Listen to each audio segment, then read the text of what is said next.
Yes, dear students, how are you? Today just I am going to explain the chapter number 7, the glimpses of India, second part, second point, Kurg. इसको before going to explain this chapter, once again I want to remind you, those students who have still not subscribed my channel, so please once again go and subscribe it, and surely give me your views in comment box, and if you are finding any confusion तो surely send message to me. Okay, अब हम इसको without being delay we are going to explain Coorg. Mid day between Mysore and the coastal town of the Mangalore sits a piece of heaven that must have drifted from the kingdom of God. This land of rolling hills is inhabited by a proud race of martial men, beautiful women and wild creatures. तो mid day between Mysore और मैंगलोर के समुद्री तट के बीच में एक जगह है, एक पृथ्वी का एक टुकड़ा है, एक स्थल है, एक प्लेस है जिसको कुर्ग के नाम से कहा जा रहा है. और इस प्लेस के बारे में बता रहा है नरेटर कि must have drifted from the kingdom of God. ये अवश्य ही ये जगह भगवान की राजधानी से आया है. यानी ये जो प्लेस है, ये प्लेस इतना अच्छा है कि ये और कहीं से आ ही नहीं सकता. इसको सीधे भगवान की राजधानी से ये प्लेस आया. This land of rolling hills is inhabited by a proud race of martial men, beautiful women and wild creatures. This land of rolling hills, rolling means होता है लुढ़कना, rolling hills means ढलान, जो चट्टान जो पहाड़ ढलान पर है, तो यह जमीन जो रोलिंग हिल्स पे है, ढलती हुई लुढ़कती हुई पहाड़ पर ये जो जमीन है, इज इनहैबिटेड का मतलब होता है निवास करना. इस पे रहते हैं लोग. कौन लोग रहते हैं? प्राउड रेस, एक लोगों की जाति रहती है जो प्राउड है, अभिमानी है. Of martial man, martial man का मतलब क्या? युद्ध से संबंधित यानी लड़ाकू लोग. Beautiful women and wild creatures, और जंगली जानवर रहते हैं यहाँ. तो once again I am going to explain. Here there is a description about a place which is located between Mysore and the coastal town of Mangalore. This place, on this place, about this place, the narrator is saying that this place is supposed that it has directly come from the kingdom of God, and on this land though people who are related to war, martial men, they are living, beautiful women and wild creatures are living here. Coorg और कोडगु, कुर्ग या कोडगु कह लीजिए, the smallest district of Karnataka. यह कर्नाटक का यह एक छोटा सा जिला है. Is home to evergreen rain forest, और यह घर है. किसका घर है?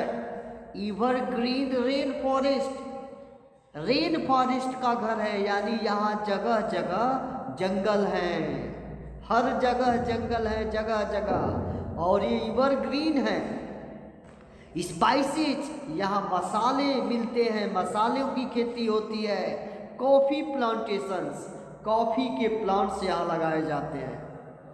एवरग्रीन रेन फॉरेस्ट, और जो एवरग्रीन रेन फॉरेस्ट है, जो जंगल बारिश की वजह से घने जो जंगल्स हैं ये कवर 30% ऑफ दिस डिस्ट्रिक्ट, इस जिले के 30% जमीन पर जंगल हैं।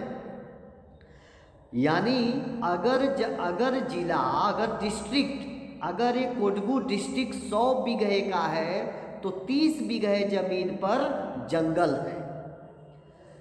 ड्यूरिंग द मानसून्स के समय, यानी जब मानसून आती है उस समय, it pours enough to keep many visitors away.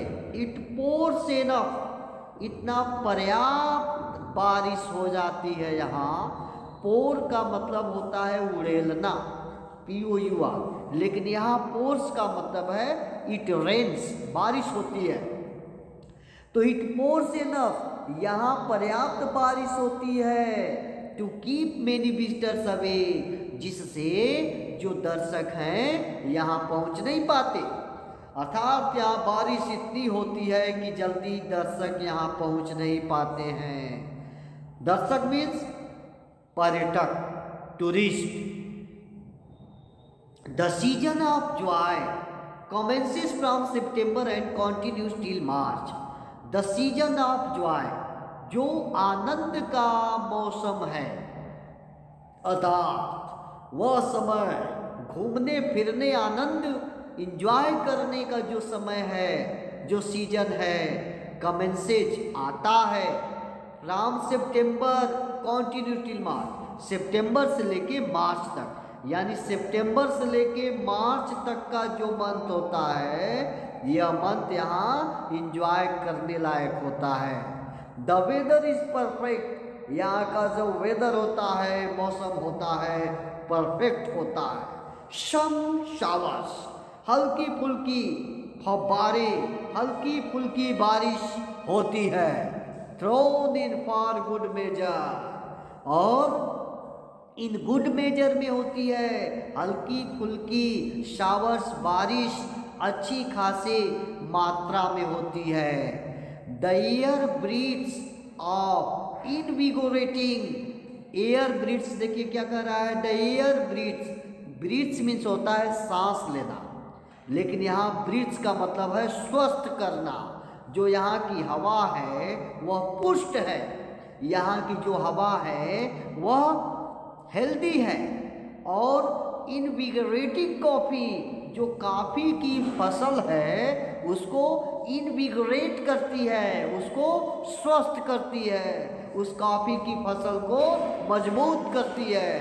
Coffee states, और इस क्षेत्र के जो कॉफ़ी की फसल है, एंड कॉलोनियल बंगलाज, और जो कॉलोनियों में बंगला बने हुए हैं, कॉफ़ी की फसल और कॉलोनियों में जो बंगला बने हुए हैं, बंगला समझते हैं ना, बंगला, मोटर, गाड़ी, ये जो बंगला है जो बने हैं, tucked under tree canopies in prime corners, तो इनको आप देखेंगे कि यहाँ पर ये सबसे अच्छे, प्राइम मतलब सबसे अच्छे कोने में जो कैनोपी लगाया जाता है, जिस तरह से कैनोपी, छाता लगाकर हम कहीं बैठ जाते हैं, छाता लगाकर हम सेल करते हैं मार्केट में, तो वैसे ही यहाँ के बंगला के किनारे कोने में जो पेड़ बड़े बड़े हैं, छायादार पेड़ लगे हुए हैं, ऐसा लगता है जैसे ये बंगला कैनोपी है।